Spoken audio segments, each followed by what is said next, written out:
This is the High Impact Leadership Podcast. Bringing vision into action. Josh Vanada is a leadership and business growth coach. I decided that I wanted to have a bigger impact. Fueled by helping individuals and organizations thrive. Engaged with a new passion. Josh is a proven business leader. To help others succeed. Over 15 years experience in helping organizations put vision into action. Where we provide tools and wisdom that help leaders and their organizations to thrive. Strategy. Consistent execution. Leadership. That's what coaching actually is. It's an unlocking of what's already there. This is the High Impact Leadership Podcast. Well, welcome back to another episode of High Impact, a podcast for leaders. My name is Josh Vanada, leadership and business growth coach, and I'll be your host today. Today, my guest is Meah Arakaki. Meah is a wife and mother who is passionate about women living lives that overflow with life, abundance, and health for their families, businesses, and their communities. She expresses this passion as a transformational coach, working with female entrepreneurs to overcome anxiety, exhaustion, and burnout. In her work with women, she integrates nervous system healing, spirituality, and healthy relationship strategies to bring peace, energy, and connection to their life and to their work. Her experience includes 14 years working as a mental health counselor and the last 8 years building a private practice. She is now enjoying building another business with her husband on a property in Tennessee, where they will offer retreats for growth and healing and a reset from the incessant busyness of life. Meah, welcome to the podcast. So great to have you. Thanks. It's great to be here. So I wanted to tap in to your experience now that everybody else has heard your bio, as somebody who has been in the mental health space and who has dealt with leaders for quite some time. I think before I left my last position to start my coaching practice, I was becoming increasingly aware of the mental health wake that I think COVID left. And in many ways, I think probably things that were under there that many of us didn't even realize were going on. So let's talk first though about mental health. I feel like it's kind of got a stigma, and I think it's lessening to some degree now. So help us gain an understanding of a healthy one of what mental health really is. Yeah, sure. I really feel like mental health is starting to transition to having less of that stigma now, but it's similar to physical health. I think if you compare it, if you have a serious physical illness, then you need help around that. But I think it's also, that may not mean that you're thriving physically. And I think mental health is similar. The first half of my career, I worked with more serious and persistent mental illness. And I think you don't have to have a serious and persistent mental illness in order to have mental health difficulties, right? Just like you may not have a serious chronic medical condition, but you may not be thriving and healthy. And so I think mental health is similar, and we're starting to have a better understanding of that, and people are starting to accept that more, that even though you may not have a serious and persistent mental illness, you're really just not functioning well. You may be going to work, you may be doing your duties with your family, you may be able to look like you're healthy, but really you're not thriving. And so I see so many people really struggling with just chronic anxiety and depression.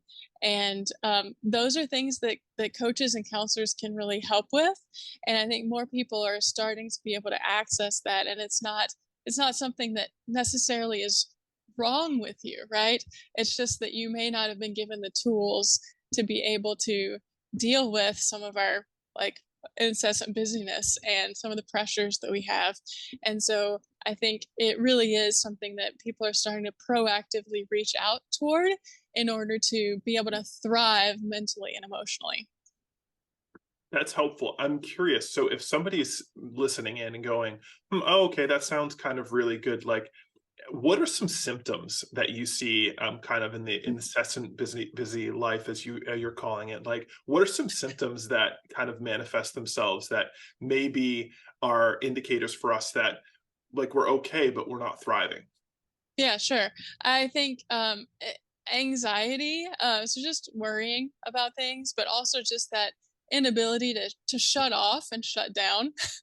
I Mhm. think so. Difficulty sleeping, um, constantly checking your phone for something, even though there's not anything that you need to be checking it for. That's kind of that anxiety trigger that we have to be doing something.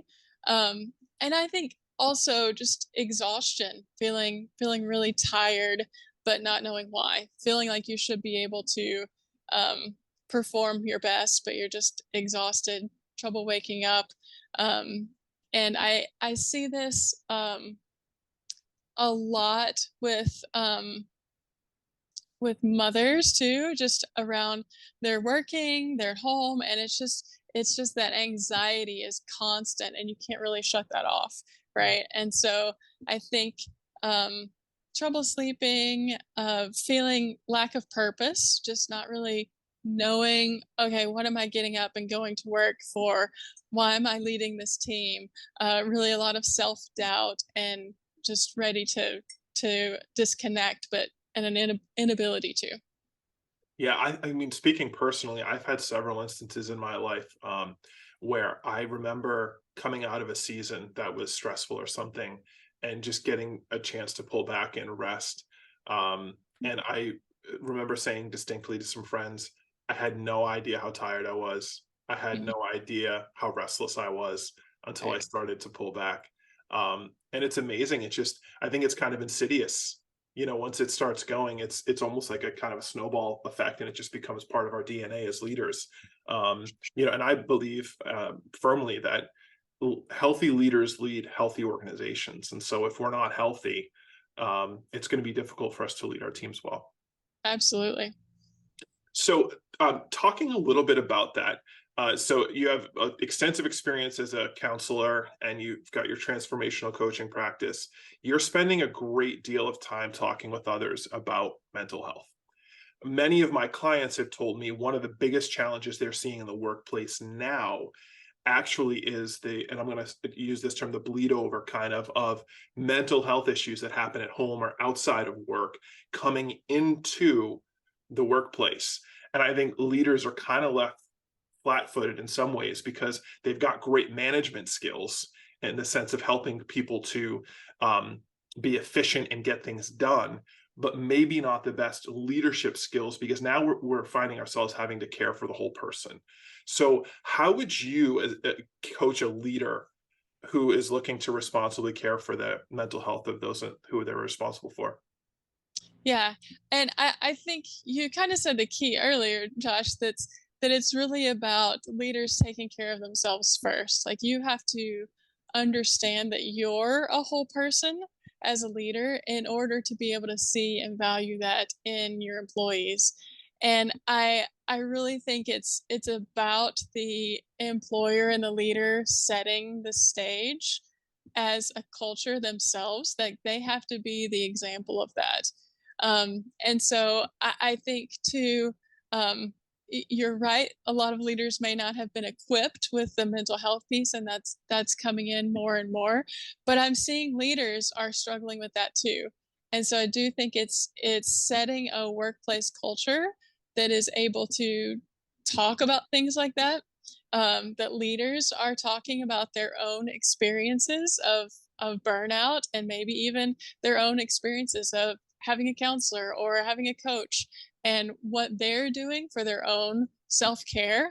Self-care, sometimes I don't like that term because I think it's been overused, but it really is about managing your own health and your own mental health wellness and your own work-life balance and setting that as an example. And and I think workplace culture is a big deal in that. Um, that there is a culture around um, times of work. And I know that people working from home and having non traditional schedules, like that's changed some of those things. And I think individuals have less boundaries and there's less known boundaries, especially working from home. You used to go to the job and come home, and you didn't check your email at home and all of those things. And now it's just work is there all the time. Like, it's in your pocket, you can check your email. And so I think leaders really setting boundaries as a company and as a culture around what that looks like. You don't have to be always on, and that's not expected.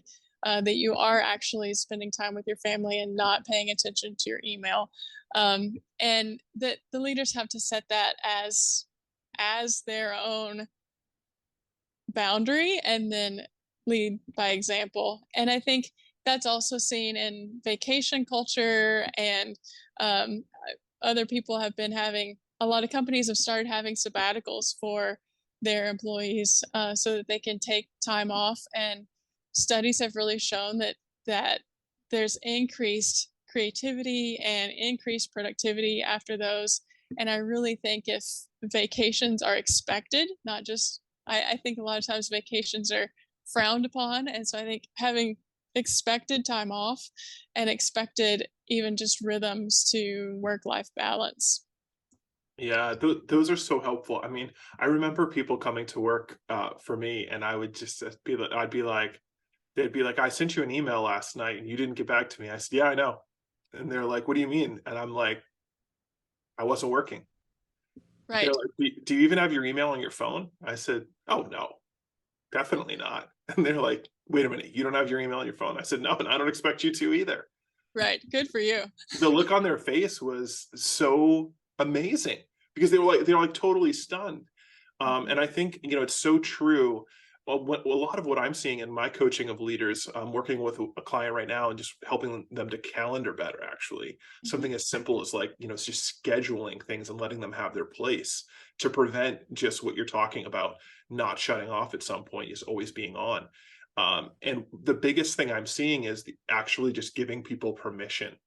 And I think leaders can do that. And they're an example. I mean, frankly, as you're saying, it's like, we as leaders, we give our employees permission by our own example of saying, yeah, I'm just not going to answer your emails at 8 o'clock at night. I'm not going to answer emails on Sundays. And it's okay. I think that's we think that we're going to miss something. I think, it's the kind of the FOMO deal. Right, absolutely. And I think that you also see that there is a bigger problem whenever your boss gives you permission to do that and you can't do that, right? And I think that's where it's good to reach out to a counselor or a coach and be able to work with someone to help you implement strategies and see what's going on underneath that. I do think the pandemic has triggered different things for people, that kind of that nervous system response and fight or flight, and it is difficult to shut that off. And I think you alluded to that whenever you took some time away yourself, and you didn't realize how wound up you are. And so there is a process. If you have been so wound up for so long, there is a process to actually taking that down slowly and a notch at a time in order to be able to maintain that, right? Because it's hard to go from it's like an alcoholic stopping drinking all of a sudden. It's really difficult to do, and there are some ramifications even to that. And so I think that's a place where employers can provide coaches and things like that around just anxiety and nervous system regulation to help people get back to balance. Yeah, it's so interesting. I mean, I kind of went quick cold turkey, it was the type of thing. And I wish somebody had helped me to kind of slowly do it, because it was difficult at times. I mean, I found the restlessness inside of me was it was disconcerting, frankly. Yes. So yeah, I mean, it's a good point. And I think I did actually use the term. I said, I don't know what it would be like to have to do a detox, but I felt as if my body was having withdrawals from not just being going. Right. So I really relate with that analogy. I'm curious, you alluded to this a little bit. What are you seeing from the hybrid work environment and people not being, maybe face to face with each other, or the idea that, I'm in my office right now and I could just walk upstairs and keep doing that. Or I could take, my work stuff down to my couch and just work until, I want to go to bed. What are you seeing around that? Could you talk a little bit more about that? Yeah, sure. I think there's two major things. I think it is what we've already been talking about, it's just the inability to turn off, and that creates anxiety and even difficulty sleeping and things like that. The other thing is a disconnection from relationships, I think. Like you're saying, I'm sure your family's around, and but you're still working, right? And I think the pervasiveness of work and being on has really disconnected us from relationships, and people who have had great relationships are just having trouble actually connecting with each other. um, and that nervous system regulation of, okay, you're always on, what about just taking a step outside and taking a walk for 10 minutes and having a reset? So if you are working from home, I highly recommend taking at least 2 to 3 breaks a day at a minimum, where you just walk around your house, walk around the block, just to have that reset from being on to kind of that bigger picture space, just switching the way that you are looking, instead of looking at a screen, looking at nature, having a broader perspective helps to reset your nervous system, and just being outside in nature. So I think those are two of the main things I think I'm seeing, is the constant on, which creates anxiety and depression, and then just disconnection from actual relationships. And I think more Zoom meetings and things like that have also created just higher burnout. There's not as much connection and purpose to your work life, because those relationships that you had with each other in the office are you're not seeing the person at the water cooler, and you're not getting any sort of emotional personal connection, which it just creates burnout much quicker. Hmm. That's helpful. So at this point, I think probably the listeners are going, okay, yeah, Meah's definitely diagnosed the problem. So just some practical things, you talked about taking walks during the day. I mean, that's something that I've adopted, and Mhm. you're so right. It's amazing how a 10-minute walk can totally reset instantly, basically. What are some other tips you would give leaders to care for themselves well, so they Mhm. can be fresh and thrive and help others thrive as well? Yeah. One of the major tools that I've been using recently with a lot of my clients is nervous system regulation. And I think um, everybody's experience with the pandemic was different, but I think that the pandemic has really triggered some of the deeper fight, flight, freeze responses, and all the changes that we've experienced in the last few years.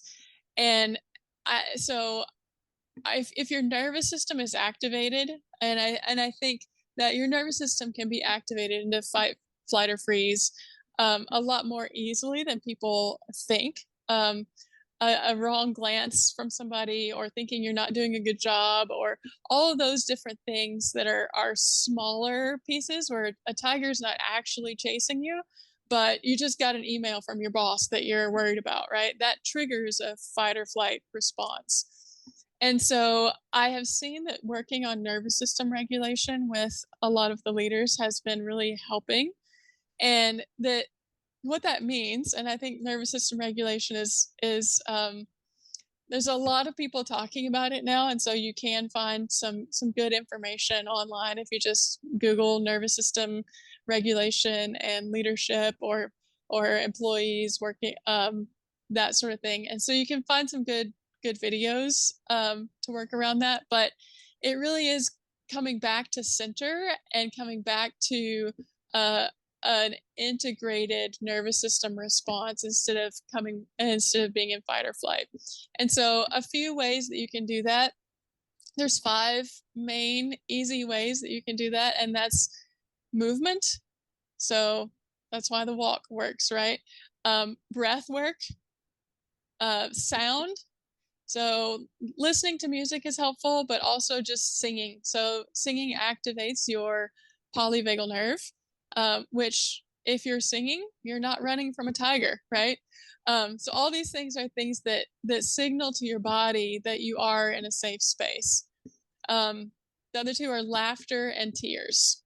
And so if you can integrate those into your day or into your work, I mean, you may not want people crying at work, right? But that was a little bit more of a personal one.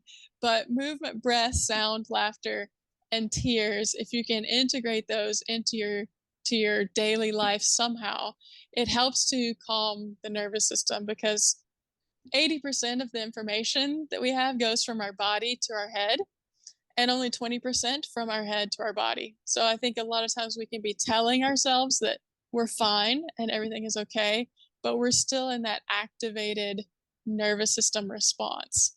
And so if we can be aware of that and signal to our body that we are safe throughout the day, it helps us to be present and not always on, and actually able to connect with people. That activates your ventral vagal system, which helps you to actually connect with others and decreases those levels of burnout and decreases that heightened anxiety that you're experiencing all the time. Those are super helpful. Thank you for those. Mhm. So are there any resources that you'd suggest for those of us who are in the marketplace, but we're not mental health professionals, but we're found like dealing with this? So are there resources, books, maybe helpful videos online or something that you'd recommend?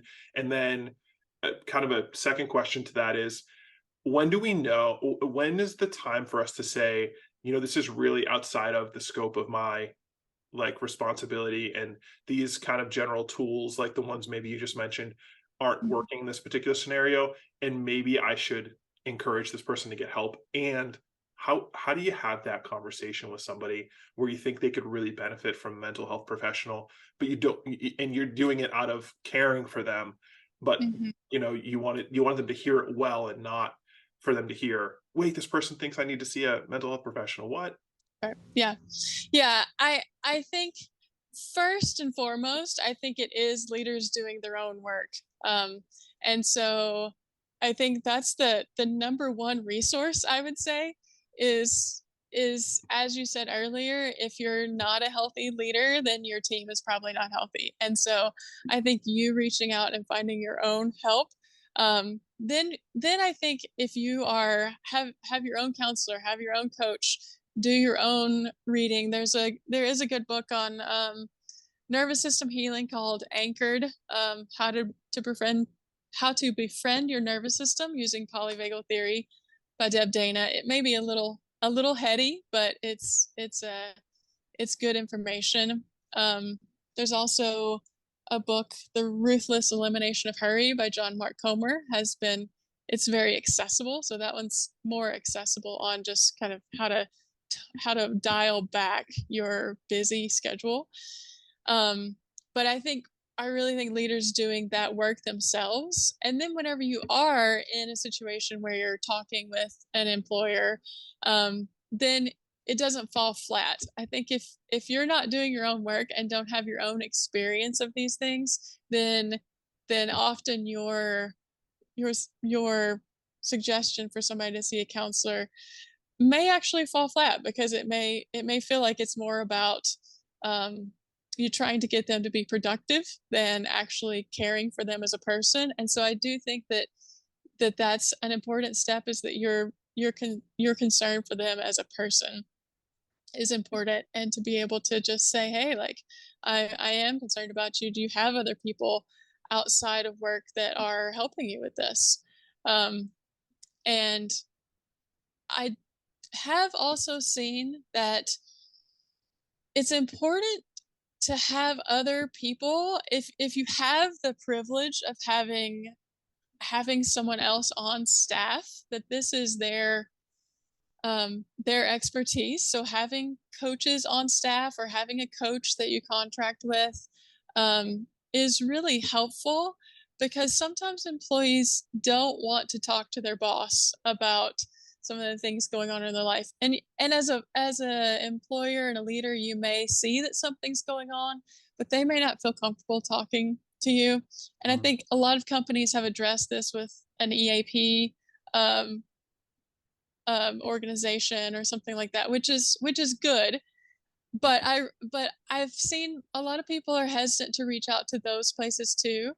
If you have somebody that is visible, even if you're a remote company, that you have a coach that pops into leadership meetings and just does some trainings on some of these things, that you're actually giving people access and you're talking about these things as a work culture, and there is somebody else out there that they can connect with that maybe is on staff or maybe is a contracted person, that you can say, hey, like, I may not be the person that has all the resources for this, but can you touch base with them?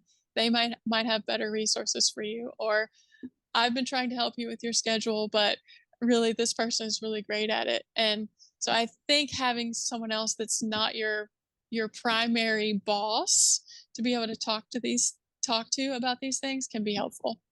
That's a great idea. And I think there's real value in that. I think of clients who have asked me to talk to employees, and I've been positioned to have a much better conversation with them because I'm emotionally detached, and frankly, they're emotionally detached as well, because I'm not sitting across from them as their boss or whatever.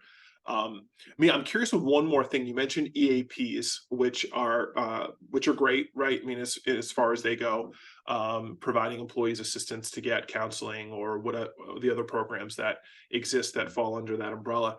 How are you seeing, or how could you talk a little bit about how you see the role of HR changing in all of this? Because I think before, something like this was like leaders would just go, all right, well, I'm going to throw this off to HR. And I think we've established, in the kind of the first 20 minutes here, that's really, it's bleeding outside of that. And HR professionals are overwhelmed. And I know many of them who have just said, you know what, I'm out. Right. Like, I'm done. But could you talk a little bit about how you see for human resource professionals, their role changing now and helping both, supervisors and leaders within organizations to be able to deal with this as a frontline response? And then secondarily, how HR professionals' roles are changing as well.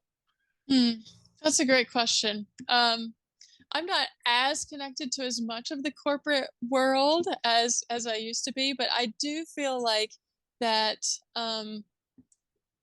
HR could fulfill some of these things that we're talking about if they are able to switch, maybe even to have two people on staff, right? That's more about the normal HR type thing, right? And then also someone who is more just kind of like the social worker coach of the team. Having people on staff that are that and that can provide individual coaching, I think would be important. And I think that would mean some different training for them, right? It would maybe a specialized branch of HR, so that you can have someone who is trained more one-on-one. And I think HR has often been that liaison between boss and an employee, but really they're kind of like with the EAP, well, and with HR, I think their allegiance is still to the organization. And I do think, especially at this point in time, with the significant rise of mental health difficulties, that employees really need someone who's just for them, right? Who their paycheck doesn't depend on. Like, if I tell someone that this is going on in my life, is it going to get back to my boss, and is my job going to be in jeopardy? And so I do think if there can be a confidential role within HR to just support employees, and I think that's something that people need to see, is that there is somebody that's there just to support them. Yeah. That's really helpful, and I think that's true. I worked for I had a boss one day, and he said the view of his function of HR was different, and what he meant by that was it was really a people department. Like a lot of times HR falls under a CFO because of the legal ramifications, Right. and there's a good place for that. But I think what you're saying is maybe there's a like my boss said, I have a different function. That's how I view Right. HR as different. I think it's both. So that's Right. cool. Well, Yeah. Meah, thanks so much for your time. If someone wanted to learn some more about mental health, they wanted to talk to a counselor, or they wanted to talk with you some more about nervous system regulation, what's a good way for them to connect with you and your team? Sure. Right now, I have my private practice website is rootedholistic.com. So that's ROOTEDWHOLISTIC.com. And I also have a different website for the business that I'm building for coaching and retreats, where we will be able to do some digital detox retreats and help people with that process. And that is coachingandretreats.com. It's under construction right now, so if you look at it right now, there's not much there, but there will be lots more there probably within 3 weeks. So coachingandretreats.com, or you can connect with me on Instagram at Meah Arakaki, and that's MEAHARAKAKI. Well, Meah, thank you so much. I know we're all going to be better for having chatted with you and listened to you today. So thanks to all of you for listening in to another episode of High Impact, a podcast for leaders. We'll be back next week with another guest. You can check the show notes for some of the resources that Meah mentioned today, and you can visit us at josh-vanada.com for more information about coaching for your organization.